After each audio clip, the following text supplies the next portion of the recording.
Entrevistas más destacadas esta semana en La Gran Aldea y es al primer vicepresidente de la Academia de Ciencias Físicas, Matemáticas y Naturales, Ismardo Bonalde. Dice así: estamos en un periodo expansivo del COVID-19, para nada estamos en un periodo de control. La Academia proyectó que para finales de año Venezuela puede alcanzar los 14.000 contagios diarios de COVID-19 si no se toman los correctivos necesarios. Su primer vicepresidente, Ismardo Bonalde, advierte que la pandemia no está contenida, como se asegura desde el gobierno, sino en expansión. Asegura que los cálculos demuestran que la llegada de venezolanos del exterior no tiene mayor incidencia en la propagación del coronavirus, porque la dinámica de contagios es local.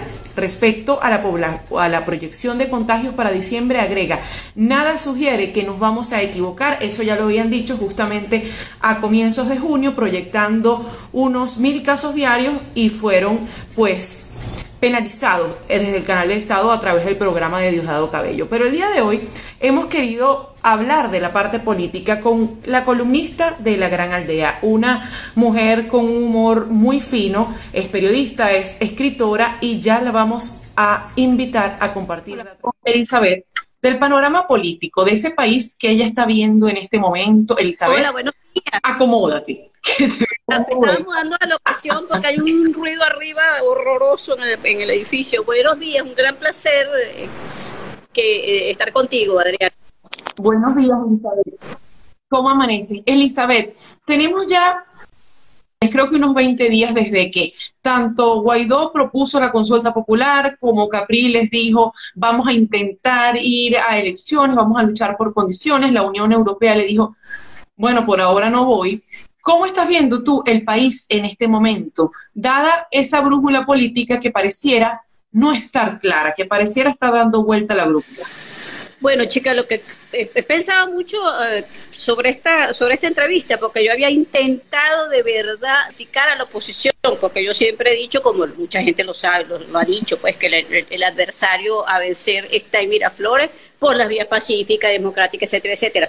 Lo que ocurre es que ha llegado un momento en que es inevitable hacer una crítica así uno intente que sea constructiva, porque es verdad, no solo es que perdió la brújula, porque digamos la brújula tiene al norte que se supone que es Miraflores, sino que pareciera que cada uno tiene una brújula y la tiene dañada. Yo por ejemplo no entiendo, y claro, yo no soy militante de un partido, pero igualito no entiendo, Adriana, cómo es posible que el país esté encendido por los cuatro costados, que todos los días hay cientos de protestas. Ahorita estaba buscando las cifras del Observatorio de Conflictividad Social, por agua, por luz, bueno, en cada estado, en cada pueblo hay un zaperoco y nadie capitaliza eso. Es una adrenalina que está perdida, es una rabia que simplemente dura hasta que el gobierno les pone el agua o llegó la luz. Entonces, eso es lo que más a mí me mortifica, por no decir me molesta, porque yo entiendo que los partidos políticos tendrán sus razones, o no tendrán militancia, o perdieron el norte en el sentido, no el norte, discúlpame, la estrategia política clásica, que es ir a la gente. Pareciera que se han dedicado básicamente a las redes sociales, entonces pareciera que el foro político, que antes era la televisión, se trasladó a las redes. Entonces, bueno, yo pongo un Twitter y tan es así, pongo varios Twitter y mando a seguir Twitter y el hashtag y la historia, y pareciera que la actividad política se ha reducido a eso. Y al extremo de que el gobierno ha metido gente presa por un Twitter. O sea, al gobierno también le hace mucho caso. Eso es lo que a mí más me preocupa. Alguien decía, yo no sé si fue Andrés Caleca, chica, porque uno también lee mucho, pero los consejos comunales están absolutamente a su aire, olvidados. Y ese es un gentío que está organizado y no necesariamente son chavistas o fueron chavistas y por supuesto estarán arrepentidos después del horror que les toca vivir. Eso es lo que más yo le criticaría a la oposición, su desconexión con la gente, lo que antes llamaban subir cerros, ¿recuerdas?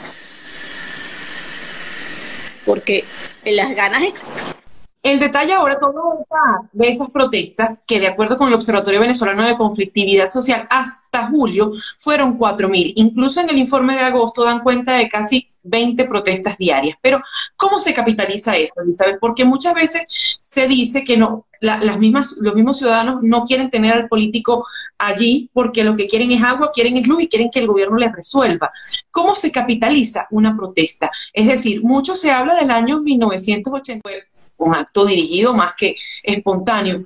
¿Cómo llega la oposición política, la oposición que intenta ser gobierno, a poder estar detrás de manifestaciones que no solo logren tener agua, luz y gas, sino también a una ciudadanía crítica y movilizada en momentos de pandemia, además? Claro, pequeño detalle, tienes razón, lo de la pandemia realmente se da mala suerte en general y en particular en Venezuela, también es cierto.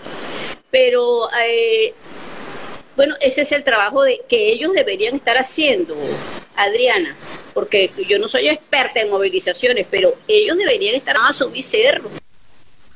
Trabajo de calle, yo en mi juventud hice bastante trabajo de calle. Yo digo, así sea, hace unas pintas callejeras, unas pancartas, pero, o sea, en la teoría, que es lo que yo estoy diciendo acá, resulta casi que increíble pensar que toda esa rabia que está en alrededor del país no pueda ser motorizada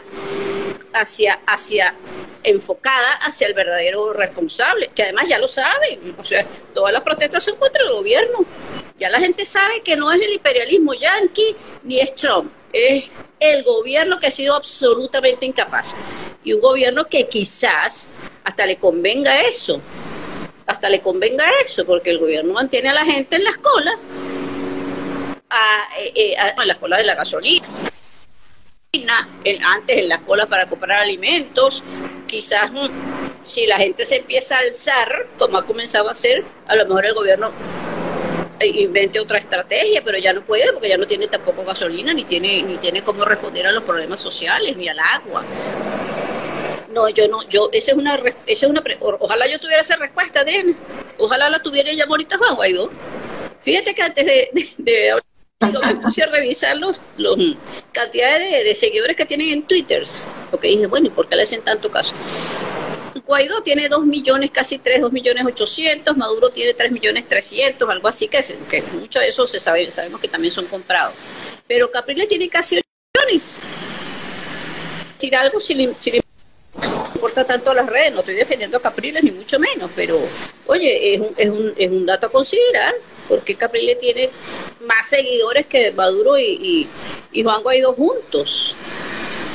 Y bueno, creo que un pequeño detalle, Capriles se midió en una elección contra Hugo Chávez y logró 7 millones de votos. Pero justamente, Elizabeth, a mí me gusta conversar eso contigo, porque tú viviste la democracia que quizás yo no viví. Yo crecí en democracia, pero no viví como periodista la democracia. Esos líderes que estuvieron en ese momento democrático y que hoy están viviendo este régimen que puede ser calificado como autoritario, totalitario, ¿tú sientes que quizás la palabra no es seducido, pero se han dejado quizás anestesiar por las características de este gobierno en este momento? ¿Qué pasa con los líderes que sí vivieron ese momento y que hicieron política, que estuvieron en el Congreso? Bueno, primero que no quedan muchos, es decir, activo, Ramos Alud, no sé, algunos pocos que líderes. Y luego también está el miedo, Adriana, porque si hay algo que el gobierno ha logrado hacer muy bien es asustar. Entonces llena las cárceles de presos y se sabe sobre las torturas. Mucho antes del informe el informe técnico, como se llama en grandote, de Naciones Unidas, hubo, seguramente tú lo viste, videos de los presos en las cárceles con los ojos cerrados, tapados, una cosa horrenda, en las manos estaban esposados. ¿Quién puso a rodar ese video? La oposición. Al gobierno le conviene que se sepa que él tortura, que él maltrata, que bueno, el horror que le hicieron al almirante Acosta Arévalo. Al gobierno le conviene eso porque eso mantiene a los líderes de la oposición con miedo. Quien quiere que lo metan preso y quien quiere que lo torturen. Entonces, esa es otra realidad que también objetivamente influiría, creo yo, en la actitud, en el riesgo que quieran tomar algunos líderes o algunos partidos. Y esa es una palabra que yo creo que le falta a la oposición: asumir riesgos, no arriesgar su vida, porque eso es muy sabroso que yo lo diga desde mi casa, pero sí asumir algún tipo de riesgo. Lo que yo decía en alguna conversación con tú participaste: oye, ¿por qué no sorprendemos por alguna vez al gobierno? El gobierno siempre nos sorprende con algo peor. O sea, el gobierno vive de sorpresa en sorpresa, y tú verás que va a haber elecciones el 6 de diciembre, con o sin votantes. Elizabeth, y yo me acuerdo exactamente cuando mencionaste eso del comité sorpresa. ¿Por qué no hacemos un comité sorpresa en la oposición? Porque también a veces pareciera que ya sabemos lo que va a hacer el gobierno, pero la tardanza en la respuesta es 2 semanas después de que ya hizo lo que nosotros sabíamos que iba a hacer. Exacto, eso es otra cosa que es increíble. El gobierno telegrafía, esa palabra no me la va a entender. El gobierno 3 semanas antes, un mes antes, te dice lo que va a hacer, y lo dice Diosdado en su programa. Cualquier barbaridad, cualquier cosa que sea criticable. Y la oposición no tiene estrategia para enfrentarla a tiempo, ni siquiera se adelanta. Yo lo que creo es que de verdad tiene que haber una crisis muy grande, tanto en el gobierno como en la oposición. Pero el de la oposición es el que nos importa. Ahí de verdad quizás ha habido esa guerra de egos que no han logrado superar algunos. Creo que las sorpresas, que fueron las sorpresas, la única que dio, por ejemplo, Guaidó Leopoldo con el 30 de abril, eso tiene que haber roto algo dentro muy fuerte. Y bueno, chica, yo no sé, creo que la salida de Capriles solo, que es lo que anda ahora a su manera, es una respuesta a esa crisis, y es una manera de evidenciar que hay una crisis al interior de la oposición, y bueno, que le va a echar pichón por su lado, aunque no estemos de acuerdo ni con la forma en que lo hizo, y mucho menos ir a elecciones. Pero la diferencia es que el gobierno, que vive una crisis seria también adentro, yo no sé si tú leíste el diario Granma al día siguiente porque hay que leer el diario Granma para enterarse de lo que pasa en Venezuela, el diario cubano, el único que existe en Cuba. Al día siguiente de las liberaciones, el diario Granma publicó un trabajo sobre eso, y acordémonos cómo es la censura en Cuba, y decía textualmente que eso había generado gran descontento en mucha parte del chavismo, mucha dirigencia del chavismo. Y al día siguiente estaba Diosdado Cabello y la Foforito y varios de ellos, Tarek William Saab, diciendo que, bueno, que estaban libres, pero que se portaran bien porque les iban a meter preso otra vez. Entonces hay una línea muy dura en el gobierno, que es la que sabemos que dirige Diosdado, y una más blandenga, entre comillas, que no sé, será Maduro el que está allí. Maduro no se ve sentir muy seguro tampoco con esa guerra interna. La diferencia con ellos es que ellos no la evidencian. Yo hice una maestría en comunicación social hace un tiempo, y mi tesis era: si los partidos en crisis, o las organizaciones partidistas en crisis, deberían funcionar como una empresa al momento en que tengan una crisis. Y justamente lo que yo creo que logré, mi hipótesis allí era que los trapos sucios se tienen que lavar adentro, y el ejemplo más certero es el de Acción Democrática. Acción Democrática era el país más importante, el primer partido del país, el más importante, el más organizado. ¿Y que hizo Acción Democrática? Se destruyó a sí misma a través del Nacional. Entonces, a mí me contó Miguel Enrique Otero, porque lo entrevisté, y yo le dije, bueno, el Nacional destruyó a Acción Democrática. Me dijo, no, Acción Democrática destruyó a Acción Democrática a través del Nacional. Y me contó que el Nacional, ¿cómo te explico? Les daba, así me lo dijo Miguel Enrique tal cual, que es muy grave, les daba centímetros, columnas, a espacios, a determinadas tendencias del partido AD, estando en el poder, ojo, a cambio de que esa tendencia o ese personaje le diera chismes al Nacional contra su oponente. ¿Puedes creerlo? O sea, mercadeaban, traficaban con la información. Y eso está escrito, y eso me lo dijo a mí Miguel Enrique, traficaban con la información. Eso destruyó Acción Democrática, la guerra interna. Entonces yo digo, si tenemos ese ejemplo, oye, de ¿qué? 30 años atrás, que no es nada en la historia, ¿por qué lo siguen haciendo en la oposición? Se siguen destruyendo a sí mismos frente a los medios. De eso lo vemos en Twitter. En cambio, el gobierno no. ¿Cuándo estás visto a alguien del gobierno hablando mal del PSUV o de Diosdado? Cuando lo hacen es porque están afuera. Entonces hablan horrores como Rafael Ramírez. Elizabeth, hablas justamente de esa crisis de los partidos y dices, el partido más importante que tenía este país, Acción Democrática, se destruyó a sí mismo. Pero ¿crees que en este momento hay partidos lo suficientemente robustos como era esa Acción Democrática de los años 70, 80, no, 90? La oposición no. Y te diría que ni siquiera creo que el PSUV tenga la fortaleza que tenía Acción Democrática en aquellos días. No, el PSUV lo que tiene es el poder y tiene a los militares. Pero la fuerza, la organización que tiene Acción Democrática, que además tenía casas en todo el país, etcétera, y sobre todo, chica, algo que una vez dijo Teodoro Petkov en una reunión que estábamos algunos pocos allí, que él todavía le sorprendía la fuerza moral que tenía Acción Democrática. Eso fue, te voy a decir, sí, él decía que Acción Democrática en este país es una fuerza moral. Y Blanque Caut dijo en algún meeting una vez en el PSUV que ellos tenían que sacarse el ADECO que tenían por dentro. Yo creo que el ADE se destruyó a sí mismo, pero sigue siendo, yo estoy de acuerdo con Teodoro, como una fuerza casi que como que está en el ADN de los venezolanos de alguna generación. Quizás ya en tu generación funcionara de otra manera. Quizás mi generación ha sido la de la antipolítica, la que se crió con la antipolítica y hoy lee en Twitter justamente a todo el mundo que hay que hacer borrón y cuenta nueva. ¿Tú que lo viviste?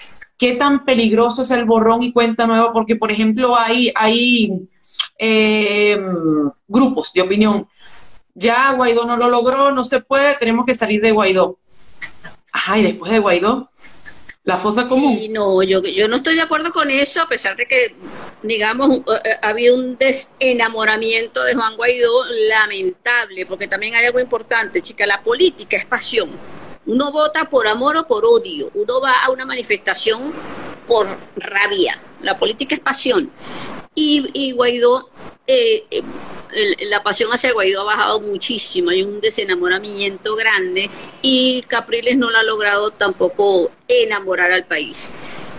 Lo de borrón y cuenta nueva no, porque yo no creo que la política eso funcione. Borrón y cuenta nueva no existe. El único borrón y cuenta nueva sería que, verdad, Maduro renunciara y hubiese un gobierno de transición, etcétera, etcétera, etcétera. No, porque también lo que tú dices es cierto. O sea, ok, entonces le quitamos el piso a Guaidó, que en verdad es el único hasta ahora que está siendo apoyado por el Estados Unidos y toda la coalición internacional, etcétera, etcétera. Y sale Guaidó y no va a pasar nada, que es lo peor. No va a pasar nada, porque no es verdad que le quitamos el piso a Guaidó, le quitamos el apoyo a Guaidó y entonces, sacamos del sombrero el verdadero líder que nos va a llevar al éxito. Eso no es verdad, porque ese líder no existe.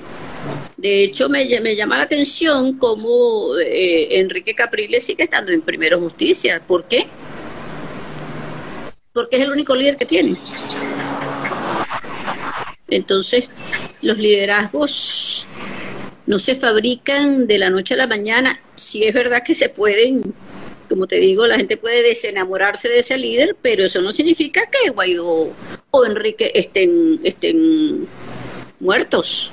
No, en la política no hay cadáveres, no hay cadáveres políticos. En cualquier momento puede resurgir. Recordemos, Ramos Alú, cuando tomó la dirección de la Asamblea Nacional, cuando fue presidente de la Asamblea, resucitó, perdió una gran oportunidad, sí creo, pero resucitó. La gente lo adoraba y se tomaba selfies con él y él mismo lo decía, yo sé que el año que viene me van a ver otra vez.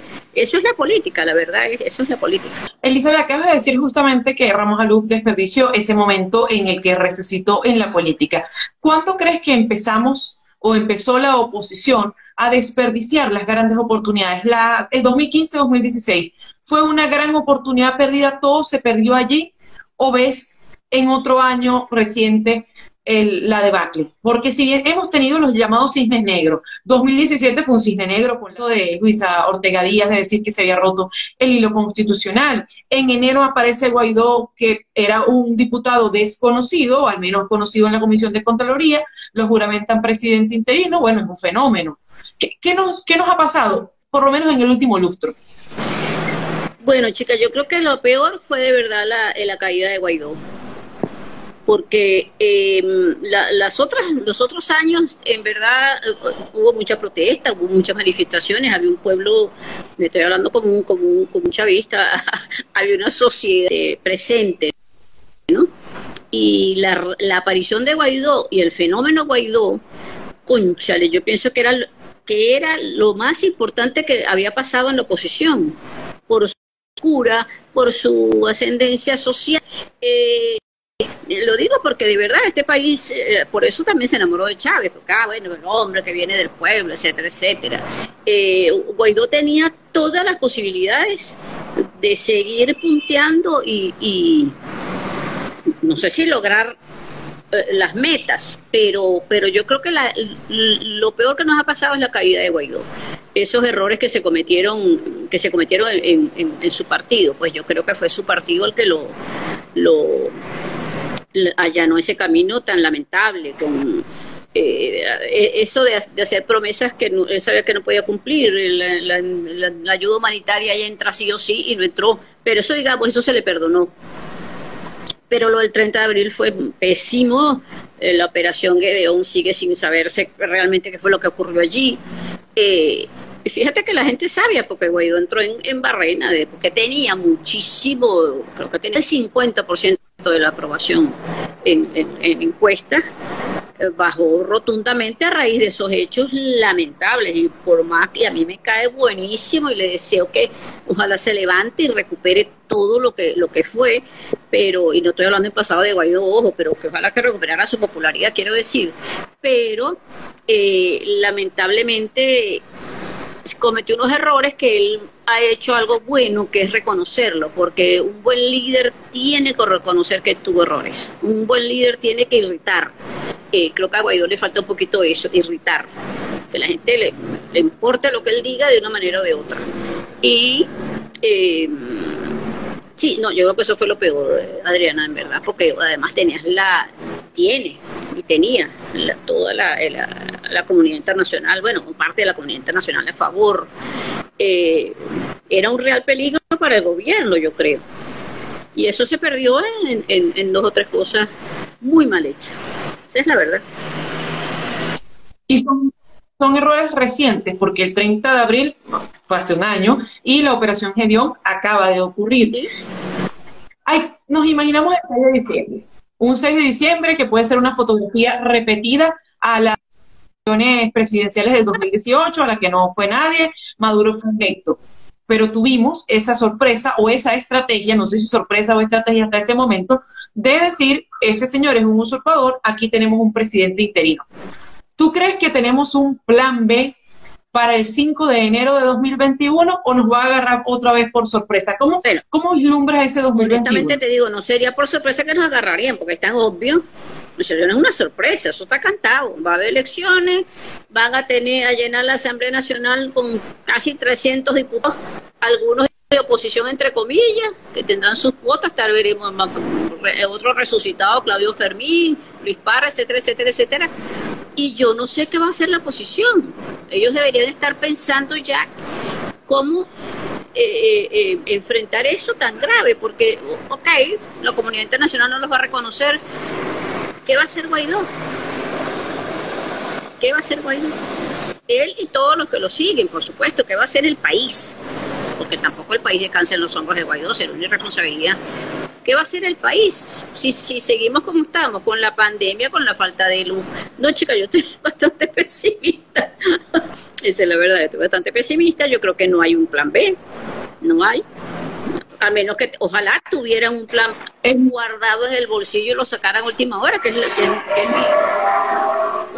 es mi Mi esperanza que tengan una cosa sorprendente, que a última hora se unan y vayan todos a elecciones y ganemos la asamblea. Eso sí sería una sorpresa, ganar la asamblea por segunda vez. Pero tampoco es seguro con este desastre que hizo el CNE, que bueno, que ya todos sabemos que aumentó la lista de diputados para que sea como sea, el PSUV gane, tenga la mayoría parlamentaria.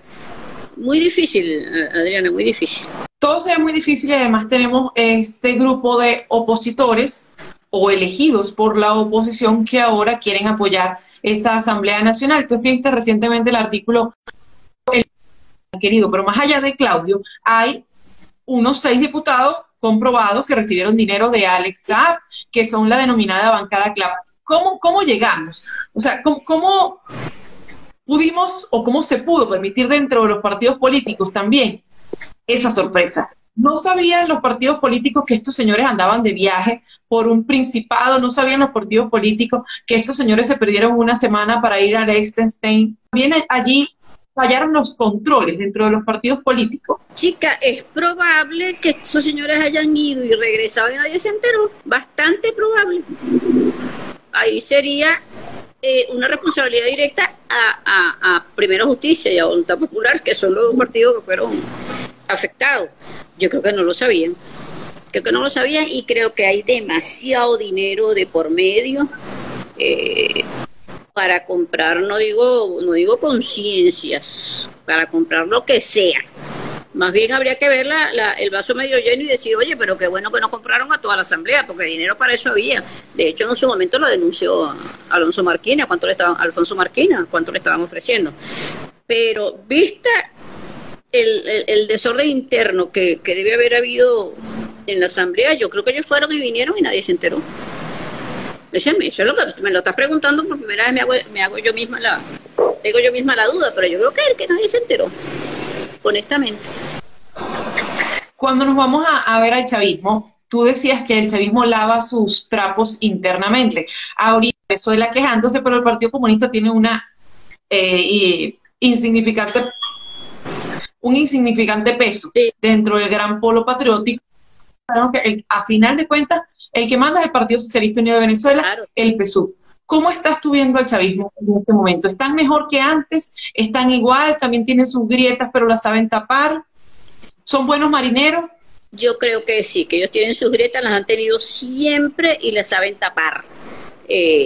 Fíjate tú, te repito, el hecho ese de que hubo gran descontento al interior de la alta jerarquía del gobierno con la liberación de los presos políticos.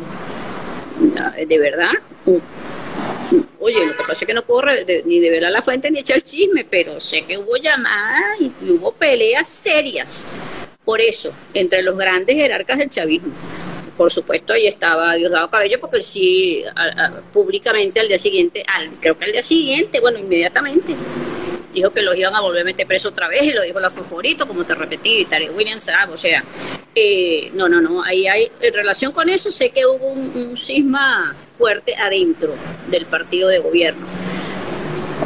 Lo que pasa es que esa gente primero, yo no te diría que es disciplinada, sino que sí tienen ese norte clarísimo, o sea, lo que pasa aquí como se queda en Las Vegas, o sea, lo que pasa en el PSUV se queda en el PSUV.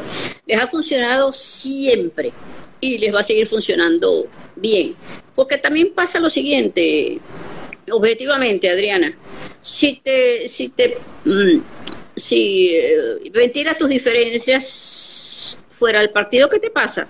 Terminas como Rafael Ramírez, que no es santo de mi devoción ni mucho menos, o cualquiera otro que tú menciones que haya ventilado diferencias contra el gobierno, sale del gobierno, sale del partido y empieza otra vez y empieza una carrera hacia la nada, porque ¿qué hace después? También es eso, ¿no? Que los que estén descontentos al interior del gobierno no tienen salida posible. Es decir, ok, yo estoy descontento con y la gasolina y chuchu, ¿qué hago? Lo critico públicamente, me expulsan del partido, me insultan Maduro y el otro y Diosdado y quedan en un gran limbo político. Quizás los que están allá adentro descontentos están esperando su oportunidad para actuar como ellos quisieran, en el sentido de que, bueno, que tener más poder, esperar que Maduro culmine su mandato, yo qué sé, cuáles son las cuentas que ellos sacan. Pero también es eso, que no es fácil, estar en contra de las directrices del gobierno, del partido de gobierno, porque bueno, justamente mira lo que le pasó al al PCB, al PPT, que me llama la atención que ayer, no es que yo oiga a Diosdado, pero ayer en un Twitter él llamando a los patriotas a luchar contra la supuesta invasión que viene ahora desde Colombia, dijo una barbaridad, que hay que estar pendiente de los que tengan acento extranjero, seguramente tú lo supiste. Y ahí llama a la gente del PCB, del PPT, a que los ayuden en eso. O sea, militantes del PCB, a quienes están absolutamente marginando, entonces Diosdado los llama para que estén pendientes, que sean unos espías a favor del gobierno, etcétera, etcétera, con quienes tengan esa barbaridad, acento extranjero. Y yo dije, bueno, y también los que tengan acento cubano van a ser vigilados. Elizabeth, cuando se dice desde la oposición y desde el gobierno de Estados Unidos, todas las opciones están sobre la mesa, ¿realmente tú crees que todas las opciones están sobre la mesa? ¿O que o no nos queda opción o tenemos una sola opción? Y si es una sola, ¿cuál podría ser esa opción que queda dentro de todas esas opciones que están sobre la mesa? Porque pareciera que con ese discurso nos han robado 2019 y 2020. Claro, lo que pasa es que esa fue una amenaza que funcionó en su momento, porque cuando te dicen todas las opciones están sobre la mesa, lo dice el jefe del Comando Sur y lo dice Pompeo, etcétera, tú dices, nos van a invadir. Pero después de eso se sabe que no todas las opciones están sobre la mesa, eso no es cierto. Eso es una frase hecha, digamos, un lugar común ya. Yo creo que lo único que puede pasar en este país es una negociación. Es una negociación, punto. Se tienen que sentar, como pasó en Vietnam y como pasó en la Segunda Guerra Mundial. Te tienes que sentar. Bueno, la Segunda Guerra Mundial quiero decir antes, cuando se negociaron los comunistas con Hitler, y después de eso, bueno, terminó en otra cosa. Pero te tienes que sentar a negociar. Este país no va a salir por las malas, esta gente no va a salir por las malas. Porque salir por las malas, que suena, que una gente quiere, María Corina, por ejemplo, que vengan y nos imparan, y qué sé yo, y la amenaza creíble y tal. Ajá, pero ya no cuentan los muertos que van a haber allí. Las mamás que se van a quedar sin los hijos, o sea, ya no cuentan los muertos que puede generar una guerra. Eso me parece gravísimo en un líder político, que no cuente los muertos, a menos que, no sé, si tú dices eso, entonces manda a tus hijos a pelear también, a ver si te gustaría. No, chicas, que lo único posible es una negociación. Es una negociación. No hay otra. No hay otra. Y hasta hace nada estábamos en negociaciones con el aval de Noruega, negociaciones que justamente los noruegos vinieron a Venezuela y se les dijo, no vamos a participar. Pero ahora vuelvo a recordar tu frase del comité de sorpresas, porque me llenó de suspicacia y estoy de acuerdo con ella. Pareciera también que cada vez que hay una negociación, el gobierno no es que se fortalece, pero logra su objetivo de que no se logre nada, de seguir en el poder. ¿Hay manera de que una negociación pueda ser seria con los actores que estamos mandando? ¿Los actores que estamos mandando son los correctos o deberíamos mandar negociadores que quizás no tengan que ver o no tengan cara pública? Bueno, lo que ocurre es que las negociaciones que fracasaron, porque el gobierno jugó para que fracasaran y ganó mucho tiempo, ellos estaban mucho más fortalecidos que hoy. En el sentido de la economía, quiero decir, o sea, en aquel momento el país no estaba en la ruina, estaba muy mal, pero no estaba en la ruina que está hoy, y mucho menos en relación con la industria petrolera y la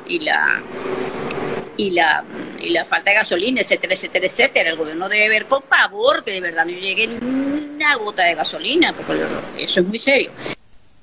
Pero yo creo que mientras más el gobierno esté contra la pared, por si es que se puede decir eso de alguna forma,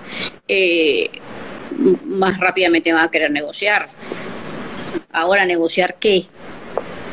Y ese es el asunto, ¿no? Yo creo que el asunto es negociar qué. Porque, por supuesto, cada parte va a querer lo mejor para sí, pero también tienes que ceder. O sea, es como, no sé, como un divorcio. Cuando tienes hijos, tienes que negociar cuántos días está contigo, cuántos días está conmigo, etcétera, etcétera. Tienes que negociar con el adversario.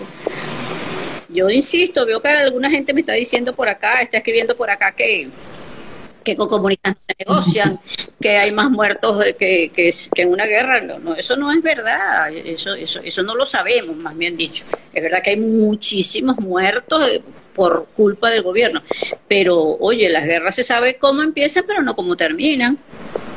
Entonces, claro, es muy, de verdad, sí, de verdad, lo que es que Trump además lo dijo, porque yo voy a mandar a un muchacho de Alabama a matarse en un país que ni conoce. ¿Acaso que ellos, que Estados Unidos, quien quiera venir para acá a invadir Venezuela, quiere que maten a sus soldados? Los rusos también juegan como un chiste aquel. Nada, chicas, yo creo que hay que hacer un comité de sorpresas, de verdad, pero sentarse a hacer lo que llaman los españoles un gabinete de comunicación. Este gobierno, Guaidó debería tener un gabinete de comunicación distinto a su partido. Yo creo que el lazo con el partido no debería ser bueno. Debería tener gente experta en eso, que por supuesto saben de política, pero gente experta sentada todo el día pensando en una sala situacional, qué vamos a hacer hoy, qué vamos a hacer mañana y qué vamos a hacer pasado mañana. No lo que el partido le parezca, porque el partido igual ya se lo quitaron, la mayoría, hay muchísimos diputados fuera o presos. No, yo creo que hay que negociar, ¿no? Aquí me dice Catalina que yo voy y vengo. No, yo no voy y vengo. Yo creo que he sido un poquito coherente. Parece que en la cámara siempre me pone un poco nerviosa. No, chicas, yo creo que, lo digo, hay que negociar. Ahorita hay que negociar. Elizabeth, ya para cerrar, no solo como periodista, como venezolana, como madre, ¿qué te preocupa y qué piensas justamente de que probablemente cerremos este año con unas elecciones en las que no participé la mayoría de la ciudadanía, unas elecciones que han sido calificadas como una farsa por la oposición y a la que la comunidad internacional no le va a dar el visto bueno, como venezolana, como ciudadana, como mujer al que se le va la luz y se le va el servicio de agua? ¿Qué sientes? ¿Qué te preocupa? Chica, me preocupa lo que comencé diciendo, que no haya nadie que capitalice la rabia colectiva. Que venga y que ocurra eso, que yo estoy 90% seguro que va a ocurrir, que el gobierno va a hacer sus elecciones y van a ganar la asamblea con sus diputados del PSUV y los diputados comprados de la oposición, y que eso forme parte de la normalidad como está normalmente, entre comillas, Nicolás Maduro en el poder. Eso me preocupa muchísimo, porque, cónchale, mi edad cada día importa. Entonces, oye, de verdad, me preocupa muchísimo. Me sigue preocupando muchísimo que no haya, lo que dijimos al principio, Adriana, que no haya una estrategia pensada para enfrentar eso realmente. No enfrentarlo en Twitter, no enfrentarlo, bueno, no sé, en entrevistas. Una estrategia política para enfrentar eso. Y que no haya un trabajo político hacia las masas, hacia el venezolano humilde, pobre, que es el que la está pasando peor, que gana un salario de $1 mensual. Yo no estoy segura que haya una política hacia esa gente, digamos, palpable, concreta. Y no significa regalarle unas bolsas de comida, pero eso me preocupa mucho. La sorpresa sería, oye, digo yo, una de las sorpresas sería hacer un trabajo político de aquí a diciembre para que nadie salga a votar, por decirte algo. Que ya eso es bastante seguro que nadie va a salir a votar, pero digamos que se notara todavía más que no hay nadie en las colas. No es que eso signifique mucho, pero digamos sería un fracaso político para el gobierno. Elizabeth, te quiero agradecer estos minutos que estuviste con nosotros en La Gran Aldea. No, a ti, Adriana, muchísimas gracias por esta entrevista, y te iba a decir que me encanta el programa que tienes a mediodía con Lila, buenísimo. Muchísimas gracias. Elizabeth Fuentes es periodista venezolana, escritora, es maestría en la Universidad de Barcelona y columnista de La Gran Aldea y también del Cooperante. Muchísimas gracias, Elizabeth, feliz día. Adiós, y bueno, que sigas durmiendo porque entiendo que te madrugas. Sí, ahorita tengo que escribir para La Gran Aldea. Voy a hablar horrores de Rafael Ramírez en breves minutos. Lo esperamos entonces. Era Elizabeth Fuentes, periodista venezolana, escritora con maestría en la Universidad de Barcelona, y nosotros de esta manera nos despedimos y los invitamos a, si quiere ver nuevamente esta entrevista, estará disponible en minutos en YouTube y en el Instagram TV de La Gran Aldea. Gracias.